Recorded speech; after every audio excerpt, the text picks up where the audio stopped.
you're all making the best out of these nights of Ramadan. I think we're tomorrow we'll be approaching, or we should be, in the 10 days, starting the 10 days, last 10 days of Ramadan. So I hope, inshallah, that we are all doing well and making the best out of this shelter in place homestay Ramadan. So with that being said, I thought maybe I'll share something with you tonight, inshallah, about women in Islam, particularly women's liberation at the age of revelation during the Prophet's time, sallallahu alaihi wasallam. And I figured maybe I'll start by sharing my screen so you could see, oops, one quick second, so you could look at what I'm looking at. So I'll take it here to the slide. Yes. So the purpose of this quick reminder is to identify milestones in the companion's journey of change. Also learn from the example of the Prophet ﷺ and how he was able to affect the change in many of his companions' lives and their worldviews. Particularly, I guess tonight we'll talk about women and the rights of women and the status of women and the position of women in society. And this is definitely a topic that gets discussed quite a lot. So with this, a couple of references here, particularly this very awesome book, Women's Liberation, The Age of Revelation by Sheikh Abdul Halim Abu Shukka, who's really absolutely well versed on the topic, in addition to the Mukhtasar of Imam Ibn Kathir. So with this being said, I figured maybe again we'll pick up Umar ibn Khattab as an example to illustrate or showcase that journey of change that I'm talking about. So 5 women affected the life of Umar ibn al-Khattab particularly, and in this order: sister, servant, not exactly in this order, but his sister, his servant, a migrant woman, his daughter, and his wife. So we'll see how did this exactly come to play. So as far as, let's take a step back. So the Prophet ﷺ taught all the Sahaba, including Umar ibn Khattab, to go through or sort of facilitated for them this process of change. Okay, so he moved them along the path. If we're looking at some sort of like, a pie chart moving 360, the Prophet ﷺ started with 0. Absolute disregard, marginalization of women, and women are just treated as objects, not as real human beings, and they have no rights whatsoever in terms of inheritance, and so on and so forth. But then to another milestone here of acknowledgement and respect, and then appreciation and trust as equal partners, and then even integration, full empowerment, better than men in many instances. And we'll see how did this play out in the life of Umar ibn Khattab. So Umar ibn Khattab himself narrates the following: we paid women no attention, and we were most ignorant of their rights until the Prophet ﷺ was sent or commissioned. We saw how he was so merciful to them and how he taught us to fulfill their rights. So I think that's a very, very momentous statement here. It's a very important statement by Umar ibn Khattab, and it kind of summarizes his journey, particularly when it comes to this, issue of dealing with women. So there is a narrative. The authenticity is questioned, but Umar ibn Khattab, arguably, he killed his own daughter. There's a famous narrative, but again, we need to be mindful that the authenticity is weak, not strong here.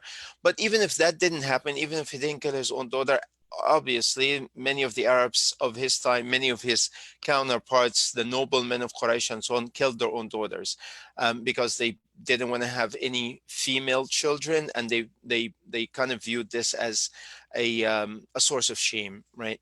So Omar attends the school of prophethood. He comes into Islam, and then obviously becomes a little apprehensive as far as women are concerned.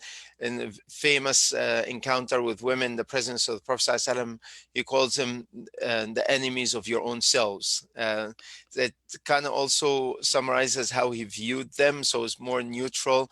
But enemies of their own selves, they were talking to the Prophet ﷺ, and they were kind of like more observant, or let's say more aware of Umar's presence, but not necessarily of the Prophet's presence. And he kind of admonished a group of women in that instance. He says, "You're enemies of yourselves. He is the messenger of Allah. He is most worthy of this respect, much more than myself." And then Omar's wife disagrees with him, and for the first time, how does he handle this? So a number of encounters as far as Omar is concerned, but it summarizes this idea of like disregard, marginalization, the fact that he does not see, how could something that from the fact that someone who would actually take a life of a female child, all the way to the point that how could my wife have a voice, let alone disagree with me, kind of an attitude. But the acknowledgement and respect, Umar moves, as far as his wife is concerned. So a man comes to him to complain about his own wife in the very famous narrative, and then he says, households are not only built on love. She takes care of my. It's not always this wonderful. Sometimes we have ups and downs in life, and my wife could get mad at me at times, and I have to just tolerate that, and it's just I have to understand where she's coming from. This whole idea of empathy, and I have to put myself in her shoes. She takes care of my children, and she does things she's not obligated to out of love, and I should like reciprocate this love, and I should appreciate her in return. So the example of the household of Prophet ﷺ is, how he saw the Prophet ﷺ dealt with his own daughter. So Umar's daughter is Hafsa, of course, and the Prophet ﷺ, she was married to the Prophet ﷺ, and then he observed in kind of like awe, and in wondering about that, how the Prophet ﷺ is so merciful, so respectful, and so appreciative of his own daughter. So he learned a great example from the Prophet ﷺ. So we move now to appreciation and trust, and we see that Umar ibn Khattab, radiallahu anhu, may Allah be pleased with him, he's very moved by this statement. During his leadership, there was people who would make mistakes, and they actually commit crimes. And one of the crimes of his times that he warned people against is not to cheat the general public, not to cheat the Muslims when it comes to buying and selling. So this milk seller, this family was selling milk, and then he passes by their house, and he hears that this young woman talking to her mother, saying, "I cannot do such a thing," when her mother invited her to mix water with milk. And then Umar ibn Khattab, he says, he hears her saying, the mother is making a statement, but Umar doesn't see us. But then the young woman says, "But the Lord of Umar sees us." And he was very moved by this statement, so much so that he developed this, newly found appreciation for individual righteous women in general, and this one in particular, to the point that he asked his son Asim to actually marry her. And it's quite like a Muslim Cinderella story. This girl who's of no status whatsoever, she's married to the son of the Khalifa, or the leader of the Muslimin, out of absolutely nowhere, completely unplanned, completely sort of unexpected, and by mere chance, completely, of course, by the will and the permission of Allah subhanahu wa ta'ala. So we'll see that, that his great grandson, Umar ibn Abdul Aziz, was the result, sort of like the third generation, out of this marriage, the marriage of Asim, the son of Umar, and this girl, this young woman. that made the statement, but the Lord of Umar sees us. Even if Umar doesn't see us, his Lord sees us, so we should not be cheating the Muslims. So to integration, empowerment, I think that's a great milestone. Again, that Umar ibn Khattab reaches it in light of the teachings of the Messenger Sallallahu. So when he became the Khalifa, he actually empowered women, not only entrusted them, not only respected them, but he actually gave them positions of leadership and give them capacities in which they could make decisions affecting the general public, the entire body of the citizens of Medina, if you will. So as far as the leadership of Umar ibn Khattab, he embraced women as full partners in the Ummah building project. So he had this civilization building initiative project and so on. And he understood that he cannot do this without the participation and the contribution of women. So he hired Shifa, his own Secretary of Commerce, as the supreme and also a Supreme Shura Council of the Council of Umar. And she was empowered to make all kinds of decisions. This woman, if she wishes, she completely shut down the whole entire market of Medina. She regulates, the incoming caravans, how they should enter, how they should, be compensated and measured, and, how they're going to get paid and what's the frequency, and all sorts of things was, decisions were made by this woman. The first recipient of a loan from the state was a woman. And then changing laws and amending constitution, very famous encounter when a woman stood up to Umar ibn al-Khattab when he was trying to talk about the whole issue of dowry, and people have actually exaggerated, asking for, exuberant amounts of money and, for their for dowries for their daughters and stuff, and this was unacceptable. So he wanted to put a threshold there, and she stood up and she told him, this is not something for you to decide.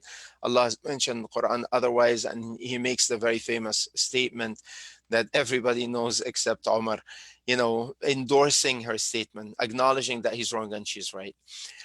So that caused a complete change of culture, a paradigm shift, if you will, in terms of culture and practices, and the whole idea of integration and accepting women in the mainstream society or Muslim society.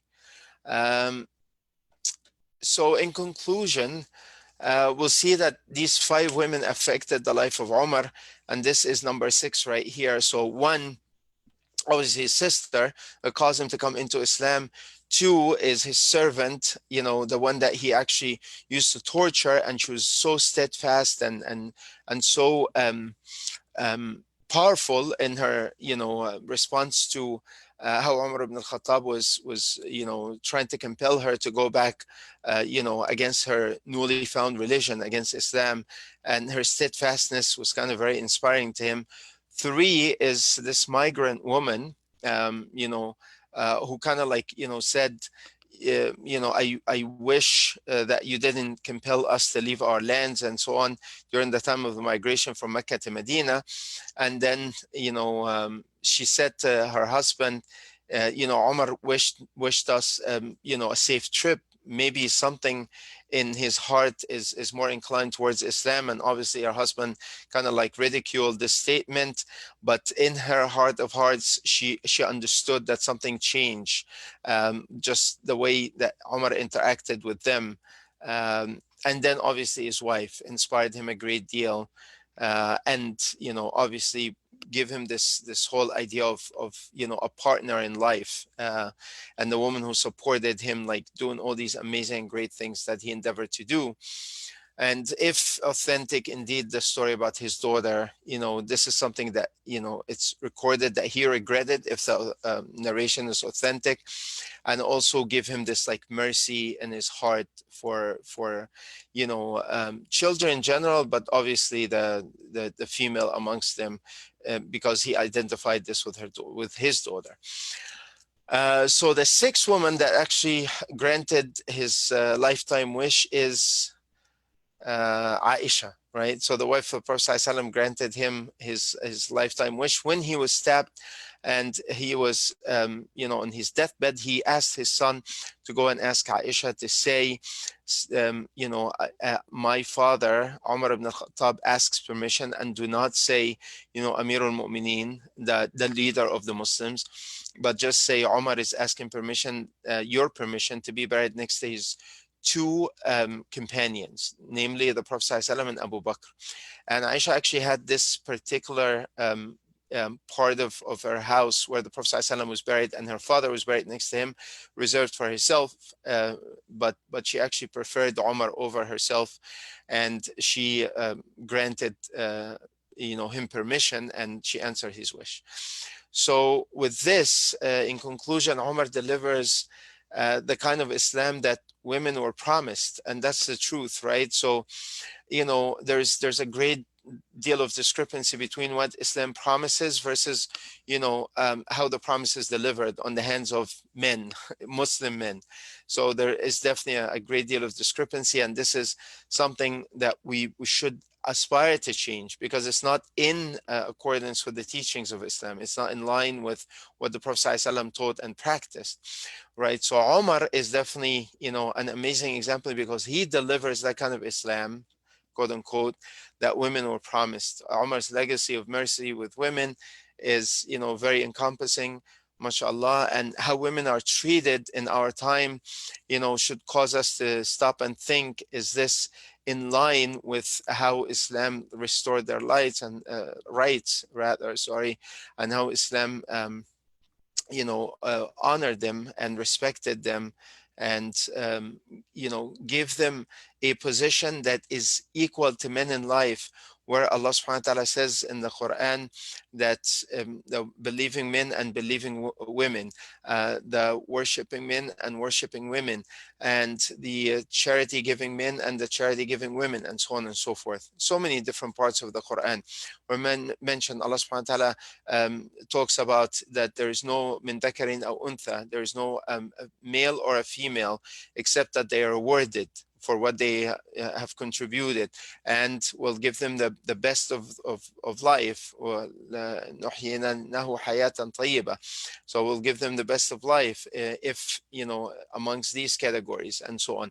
So there's a great deal of emphasis on this issue of equity, and the fact that women are, the hadith of Prophet ﷺ, that an-nisa'u shaqa'iqu rijal, that women are the counterpart, the equal parts, the partners of women, of men in the society. And that is the kind of Islam that Umar delivered.